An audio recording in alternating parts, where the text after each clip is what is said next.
Your wife said just go ahead. Good to go? You guys ready? Good. Good morning, everyone.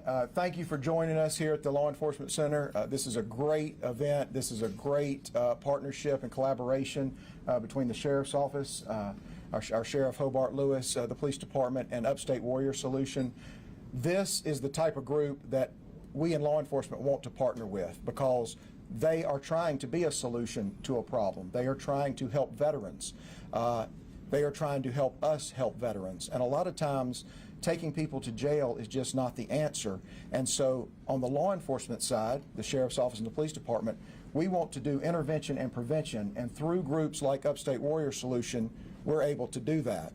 This group will help our veterans get education, get jobs, get housing, get health services, and keep them out of the law enforcement and judicial system, which is so important to us, because we are trying to keep everyone out of that system and offer all the help we can to our community and our community members.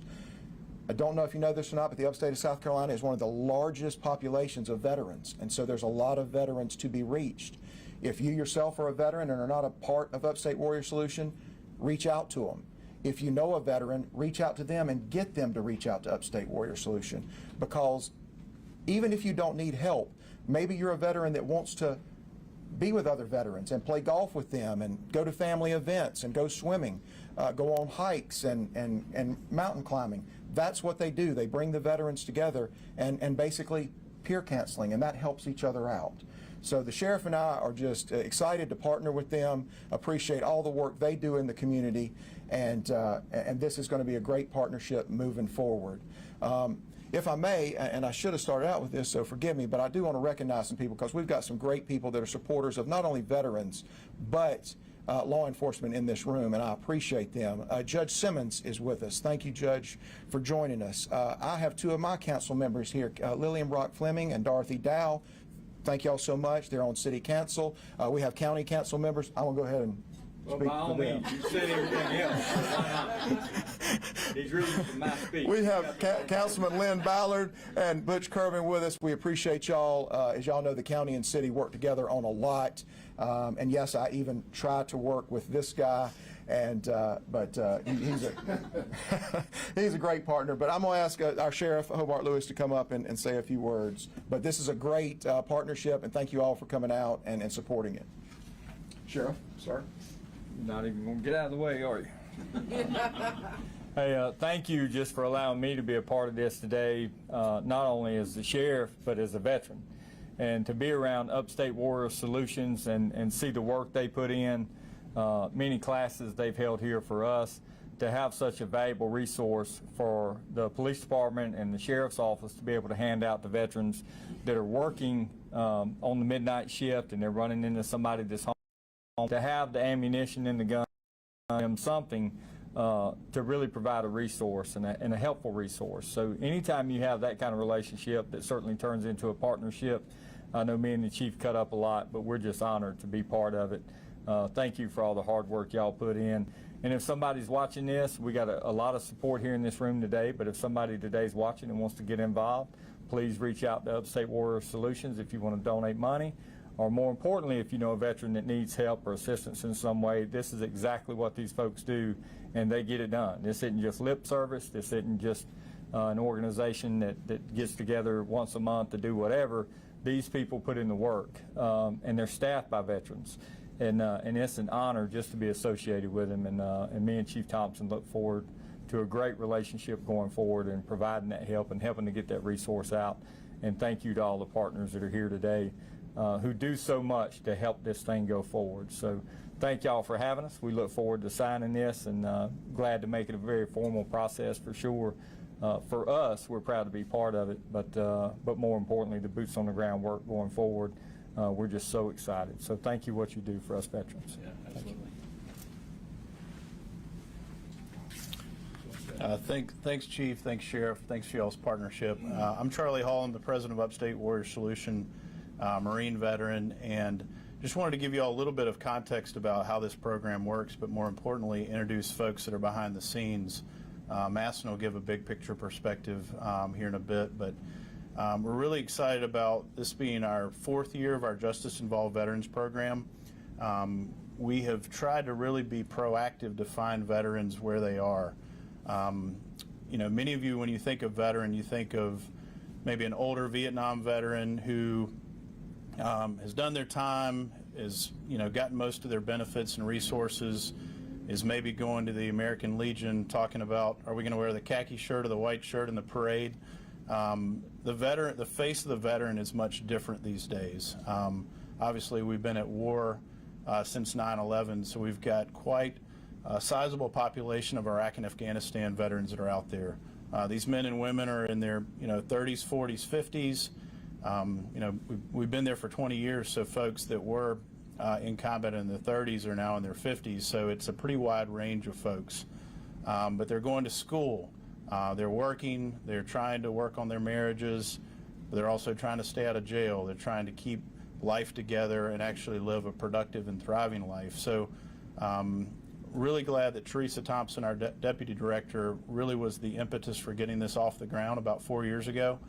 Teresa's got a vast amount of law enforcement experience, gets the whisper in the ear of law enforcement officials in the community from time to time, and gets some insider perspective. So we have been trying to be proactively getting into our detention centers to do that upstream prevention, to try to find these veterans, whether they're coming through a program like Veterans Treatment Court, that's very formal, or just meeting someone after they've been arrested for their second DUI, figuring out what their need is, but also what that need beneath the need is, so that we can really do some upstream prevention to help them continue to be successful citizens. So I do want to introduce a few folks.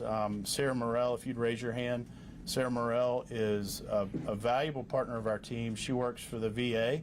The VA is traditionally not been sitting in rooms like this, but Sarah is commissioned to get out in the community, work with Justice Involved Veterans as a master's level social worker, is very much behind the scenes with Veterans Treatment Court, with us at the detention center level. So Sarah, thank you for being a forward-thinking VA employee. You've been a great part of our team. Janice Oliver, if you'd raise your hand. Janice is our Greenville and Pickens advocate, and is really on the front lines with Sarah, doing casework and mentoring for our veterans that are coming through this pipeline. Lindsay Escher, if you raise your hand. Lindsay is our fellowship program manager, so runs a cohort of young veterans that are out in the field doing outreach and engagement, and also is a former law enforcement professional here in Greenville as well. Make sure I'm not missing anybody. I did also want to mention David Weiner. I don't know if David's probably out back, but David's one of those. David's coming in the back. David has been with Greenville County for quite a while, but David has been a phone call away from for us for some really delicate situations over the years with SWAT, with other things where we need folks to respond to a situation. David's really been a phone call away for our team, so just wanted to embarrass David as well, because he loves being called on. But thank you for that, David.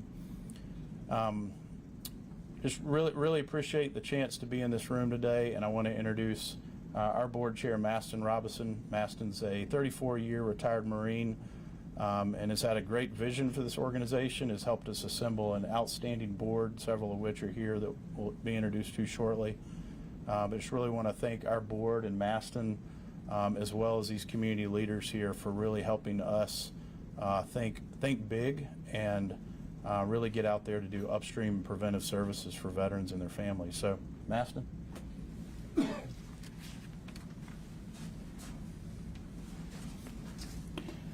Chief, Sheriff, councilmen, council people, council persons, board members, friends.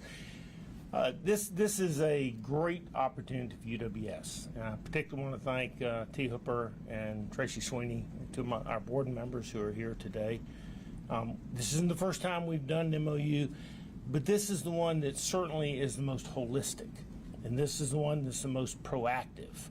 Instead of dealing with veterans who are already in a detention center, this is about trying to deal with it prior to it becoming a detention center issue. 11 years ago, when Charlie and I sat down and first started shooting this idea, and it really was predicated on the number of people that both of us had seen on active duty, and then he had particularly seen after he retired here or got out and moved to the Greenville area and started working with veterans as a reservist for the Marine Corps, that what was missing was we've got a wonderful national program with the VA, and we've got wonderful programs with the state VA, and we've got people at the county and regional level that are there, single person representing the VA. But that's never what this design was about. When our founding fathers established this country, starting at the Revolutionary War, they said, you put your life on the line and you be willing to defend freedom and democracy. When you come home, we'll take care of you. We've got your back. Well, we've sort of flipped that. And it's now sort of at the national level is where the big help is. And that's really not the help that's needed. What this represents here today is what's needed. It's community. Because what a veteran needs more than anything else when they come back is to come back to a community. They left a community that is second to none. There is no closer bond than spending years in combat with teammates, bleeding together, crying together, dying together, burying together. They need a community to come back to. In 2010, I spoke at an event for veterans, and I talked about PTSD. And I said, nobody who goes to combat comes back without PTSD. Now, some people deal with it differently. Some people have a lower percentage of it, or for a number of variables, they're able to compartmentalize it and deal with it. But all of us come back with some level of PTSD. At that speaking engagement, a World War II veteran came up to me afterwards. He said, thank you for saying that.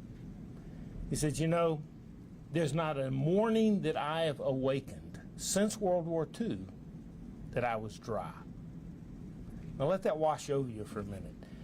That's what a veteran deals with, depending on what they've been through in the war and how significant it is. But what's necessary for this to solve is not federal programs, and it's not state programs. It's community programs. It's communities saying, those are my veterans. They defended my freedom. And when they come home, I've got them covered. I've got their job, their housing, their health care, and we're going to help them. So there are three heroes, in my opinion, in this room. There are two of them that fiercely put their life on the line, readily put their life on the line for freedom and for rule of law. They're veterans, and they're the law enforcement community. But the third hero, and hopefully the greatest hero in that whole process, is the American taxpayer and community that receives them when they come back home. And that is a beautiful thing when you think of that teamwork. I can tell you that without the taxpayer welcoming us, paying for every dime that we have, both at law enforcement and at the military level, you can't do anything we do. We're only the greatest nation on earth because taxpayers have funded every dime of what we've been able to accomplish, to include county and city law enforcement efforts. So bringing this together visually, publicly, as a partnership is more than just finding a way to help the veteran before they go into the detention center. This is bigger than that. This is communities saying, we want that type of engagement and involvement, and we, the community, want to be involved, and we want to be a part of it. So thank you for being here. Thank you for being public about this. Thank you for representing it with the news, because it's an important message. And thank you to the sheriff and to Chief for your willingness to help us change a culture, not just for us, but for you too, because all of us put our heads down at night and sleep peacefully because we know somebody is keeping the wolf from the door, and that's a team effort. So thank you all for the opportunity to do this today, and thank you for all of your men and women who work so hard to protect us every day. And Charlie, thank you and your team that works so diligently to find the veteran and then help the veteran once we found him. And believe it or not, finding the veteran that needs help is the toughest part of this. Helping them is easier than finding them. So thank you for being here today, and I look forward to the signing ceremony.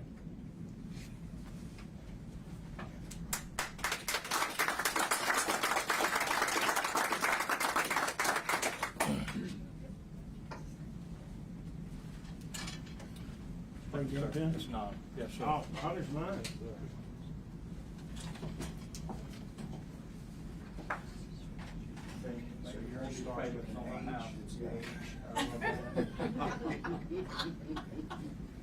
It's just an X.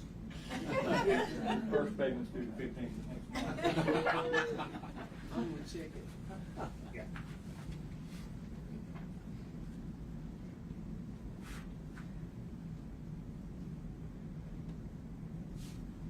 Terrific. All right. Thank you very much.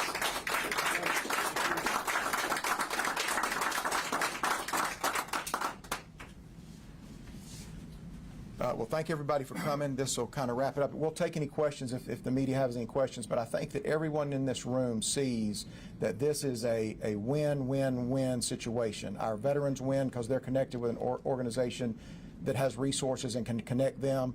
Law enforcement wins because we now have a good partner that can intervene and do intervention and prevention with people and keep them out of the criminal justice system. And our officers that gives them another tool for their tool belt, and we certainly do appreciate the partnership. Yes, ma'am. Could you all give some examples of how you envision this working on a day-to-day basis? Yeah, so what's Upstate Warrior Solution has contact cards, things like that, information we can hand out to veterans as the officers come across them, and that's already happening. We've already kind of started that even before this signing went on. What this lets us do is share other information. We get out with somebody and they need help and want to be connected. We connect them with Upstate Warrior Solution. Basically act as a middleman. You know, maybe they're not haven't committed crimes, but there's a nuisance problem. They're homeless, or there's something going on in their family, a situation where they've got a domestic situation and they need a helping hand, and it hasn't risen to the level where there's an arrest or a criminal activity has occurred. We can connect them with Upstate Warrior Solution, and they're going to intervene and hopefully cancel them or get them the help they need to keep going. So is the onus on the veteran to reach out to Upstate Warrior Solution, or will Upstate Warrior Solution, get their info as well? No, we're going to help. We're going to connect the two. So we will pass on information to Upstate Warrior Solution and help get those connected. But also, if they want to reach out to Upstate Warrior Solution, we'll certainly try to do that too. And sometimes this happens on scene. We have been on scenes where we need help. We realize this is a veteran in distress, having an episode that they need help with. It's not, like I said, it's not arrestable. It's not against the law, but they need some help. We have reached out to the veterans at Upstate Warrior Solution, and they've driven out to the scene. I remember one got in his truck, drove right out there, and was able to sit down and talk and help and get this veteran some help. And so that's what it's all about, is us having good contacts, them having good contacts, and then connecting our veterans and our services. And this is one piece to that. We partner with hospitals, we partner with counseling centers, we partner with churches. Sure. This is just one piece of what we're working with. We partner with hospitals, we partner with churches, we partner with counseling centers. Basically, anybody that runs into them, it gets the ability to say, hey, I've got somebody that can give you a hand. Whether it's jobs, whether it's housing, whether it's domestic issues, whether it's legal issues. What we want is the ability to say, how do we find the veteran? And they now become, hundreds of points of light out there that help connect us to people that they run into that we otherwise would not be able to touch base with. Question for law enforcement: how often is it that your officers and deputies might run into a veteran in a situation like this who's having a problem?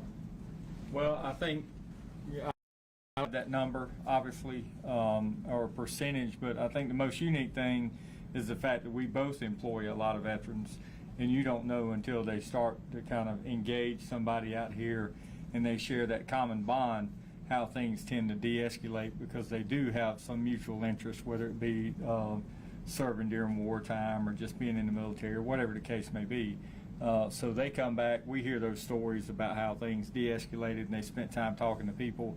But having our people armed with the resource to go out and hand them something that they can make contact with Upstate Warrior Solutions has been beneficial. But also we've had our people who work here, we didn't know may have an issue, may need some help. They don't want to tell their employer, who have reached out to Upstate Warrior Solutions either for help or to say, you know what, I want to do something too. I want to go out. I want to help engage these people. So I know we don't have an accurate number of how many contacts we make a day that we can confirm that are veterans. But I assure you, it's somebody contacts somebody every day that has served this country and needs something. Now we've been able to give them the equipment to offer some help that's very beneficial. So we certainly look forward to it.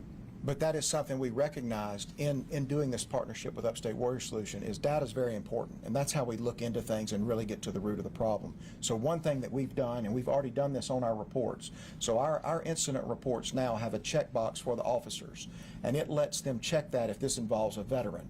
And that's going to help us track and really know who needs help and how many of these calls that we're responding to. We know that in the detention center, there's about 40 veterans housed each month. So, but that's coming from all over Greenville County. That's not just the Sheriff's Office and Police Department. That's all your agencies across Greenville County and some federal people. So we know that that's what we're seeing and in a month in the detention center. But we have now on our reports a box that the officers will check, and that's going to help us track it and keep better data and look into the veteran situation a little better. Like the sheriff said, we are very pro-veteran here. The Greenville Police Department, we have 30% of our officers are veterans. So one out of every 3 basically officers you run into is a veteran. And so we're proud of them, and we're proud to hire them. We just did an agreement with the Army Pays program to help recruit their Army soldiers coming out of Army service, and we want to put them to work here. A lot of times, that mentality of wanting to serve, it just translates right over into wanting to serve your community. So they're serving their nation as a veteran, and then they come here and serve their community, and we are certainly glad to have them. Any other questions?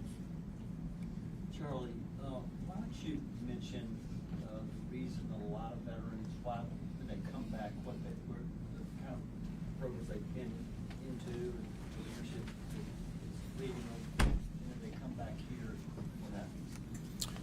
Yeah, so thanks, T. T's on our board at Upstate Warrior Solution. I think, there's this transitional period when a young man or woman leaves the military. They've typically been in their 20s and leading men and women in small teams, usually with just a high school degree. They've been really doing more mid-level, senior management level positions in the military, and then they come out and they're usually back in college using their GI Bill. They're trying to figure out how to reacclimate to society, and they don't have that leadership kind of responsibility that they had even just a few months prior. So there's those of you that know people and human factors, there's some issues that go along there. So as you introduce stress and life to folks that are in that transitional period, then you get folks that are turning to substance, turning to all the things that young people turn to when crisis hits or when stress hits. So I think that's what you're getting at, T, as far as kind of the dilemma that we have of how do we get someone through that transitional process, and how do we leverage some of these programs to really help with that upstream effect. So, I was thinking yeah, thank you. Some of the ones who are not in leadership, not in a sergeant's role or something like that, they are led. They're told what to do every minute, every day, and they say, run through the wall, they'll run through the wall. Well, come back over here, and they're not led by anybody. They got to figure it out on their own. And that's Yep. very difficult. Yeah, and that's kind of the flip side of that, where again, those young folks that are right out of high school probably did 4 years and didn't have a leadership responsibility. Now they're out trying to do life, and so that's to your point, T. Thank you. That's something that we're hoping to prove over the next few years with the data piece. Is who are some of the demographics of veterans that are coming through these pipelines? Who are some of the veterans that are coming through Veterans Court, especially? So yeah, thank you for that. Any other questions? Sheriff, Thank y'all. close it out. I'll, since Chief Thompson took off, oh, there he is. We certainly appreciate your attendance, but more importantly, your support. Thank you to Upstate Warrior Solutions for giving us an opportunity to engage and be involved in something so productive. So we look forward to a great relationship. Thank you to our council members who showed up from the city and the county to support our efforts and what we do. I know Butch is a veteran. Lynn, I'm not sure if you are or not. But any other veterans that showed up this morning. So thank you so much. Thank you to the board that supports us. And we certainly appreciate it and look forward to a great relationship again. So make yourself at home and talk and get to know each other. And the media probably needs to get some names from everybody. So please stick around for that. So Howie baked the cake and made some coffee. So help yourself. I want a cake I bake. Thank y'all. Thanks for being here. Yes, sir. Thank you. No, my pleasure. Thank you. What you do. I am, by the way, I'm the chairman of the board of sheriff. And I'm also. Thank you, sir. Good to see you. Yes, sir.